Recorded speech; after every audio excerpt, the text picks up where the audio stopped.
बंद खिड़कियों से बाहर झांकता नहीं है। वो तो दुख के मारे भागता भी नहीं है।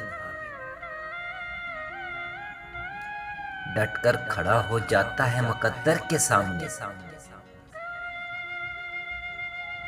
रोज बिखरता है मगर सिसकता भी नहीं है।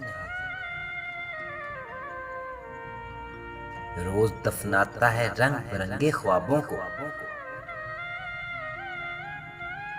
जागता है रात भर और सोता भी नहीं है।